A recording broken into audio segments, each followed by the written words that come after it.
Eh bah oui. Eh bah oui, c'est évident.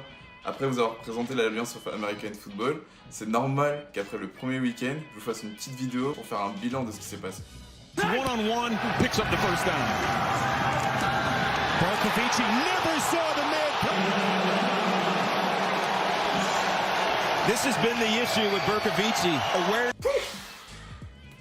Pour l'avoir vu en direct, je vous dis que ça c'était magnifique. C'est prometteur pour la suite.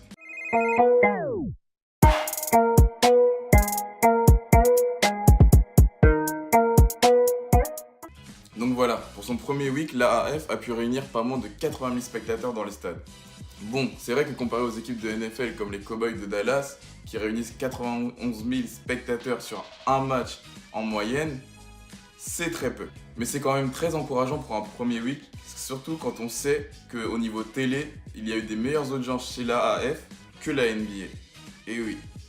Donc pour un premier week, c'est vraiment pas mal, en espérant que ça continue à évoluer au fur et à mesure du temps, et pas faire comme la première XFL, qui avait battu des records au niveau télévisé le premier week-end, et qui a chuté au fur et à mesure des mois. On a pu voir quelque chose de vraiment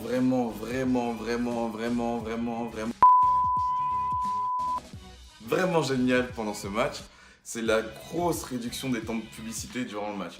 Quand on sait qu'un match de NFL dure environ 3 heures et quelques, avec les publicités, les arrêts de jeu, etc., et que là le match a duré à peu près 2 heures et quelques, c'est vraiment pas mal. Parce que c'est vrai en fait, au bout d'un moment c'est énervant de regarder un match avec des pubs toutes les 5 minutes. T'imagines? Second punt for Nizelek. With Bracy Williams, the deep man for Orlando. Avec mon déodorant d'une efficacité d'une semaine, j'économise de l'eau en ne me lavant pas. He muffed it. Ball is free. En buvant une gorgée de cette eau, je reste hydraté 3 semaines. And the Legends recover. Avec ces céréales, je suis très heureux de me lever tôt le matin. Il m'apporte tous les nutriments dont mon corps a besoin et du bonheur. Bref, vous l'aurez compris, c'est la première fois qu'on voit des matchs en direct avec aussi peu de publicité et qui durent aussi peu de temps. Durant ce premier week, on a pu voir autre chose de très intéressant, surtout qu'on se souvient de ça. Talk to each other. Crowd's going crazy as there's no flag right on the... Je vous jure, tant qu'on gagnera pas le Super Bowl, je vous lâcherai pas avec ça. Tout le temps. Donc, je disais, le quarterback lance la balle. Right.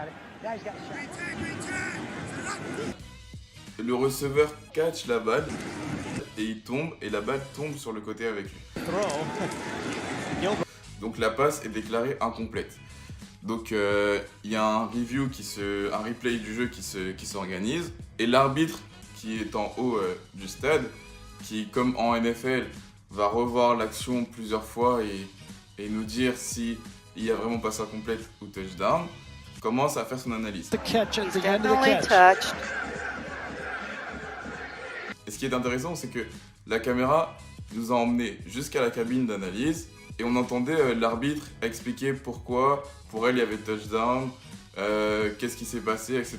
pour au final pouvoir accorder le touchdown. Touching the end zone for a score by Orlando. He's got possession, he tucks it in, his elbow hits, the ball is in control. Donc c'est quelque chose qui va pouvoir redonner de la légitimité aux arbitres par rapport à ce que je vous ai dit tout à l'heure, du fait qu'en NFL, il y a eu plein de décisions arbitrales controversées. Donc ça va pouvoir redonner de la légitimité aux arbitres et aussi, pourquoi pas, pour certaines personnes qui ne connaissent pas certaines règles, nous faire apprendre plus de choses. Après, au niveau du jeu, on a pu voir des choses intéressantes. Certes, pas encore du niveau de la NFL, mais de très bon niveau. Après, c'est vrai qu'il y a beaucoup d'anciens joueurs de NFL ou des joueurs qui ont été cutés par des équipes, notamment pas mal de quarterbacks. Et on a pu voir aussi des gros hits qui n'ont pas été flagués et qui auraient été sûrement flagués en NFL d'ailleurs. This has been the issue with Barkovici. Dernière chose au niveau du jeu, le fait que la conversion au pied ait été supprimée et que la conversion à 2 points soit obligatoire rend le jeu beaucoup plus intéressant à regarder. Et selon les articles qu'on a pu observer, la ligue n'intéresse pas seulement les spectateurs, car on a bien pu voir le general manager des Chargers dire que ça allait être une ligue qu'il fallait surveiller pour pouvoir recruter certains joueurs qui ont l'air d'avoir un très bon niveau. Donc voilà, rendez-vous ce samedi 16 et ce dimanche 17 pour les 4 prochains matchs de la AF. Donc important, il y a certaines personnes qui m'ont demandé comment regarder les matchs. Donc moi personnellement, je l'avais regardé sur le site de la AF. Après, je savais pas si j'allais continuer à les diffuser, si c'était juste pour le premier. Mais normalement, c'est confirmé, c'est ce qui est écrit sur leur site, que les matchs vont continuer à être diffusés en direct sur le site de l'AAF. Donc voilà, ou sinon c'est sur CBS. Donc voilà, bilan positif pour cette ligue. On a vu de très bonnes choses. Il y a un truc moyen qui change de la NFL qui va sans doute être corrigé par la suite. C'est le fait que les blitz sont autorisés seulement de la tackle box. Donc les blitz corners sont interdits. Après ça va être corrigé pour la prochaine saison il me semble, ou même dans peu de temps, mais je crois que c'est plutôt sur la prochaine saison. Donc voilà, sinon que du bon, que du positif. Donc c'est vraiment une ligue à suivre en attendant que la NFL revienne. Donc voilà, c'est tout pour ce petit bilan. N'hésitez pas à me dire en commentaire, pour ceux qui ont suivi et regardé les matchs, ce que vous pensez du niveau de cette nouvelle ligue, du niveau des joueurs, des nouvelles règles, comment vous assemblez le premier week et même le week 2 si vous le regardez par la suite. Donc voilà, on s'abonne et à la prochaine pour la prochaine vidéo. Yeah, we'll go.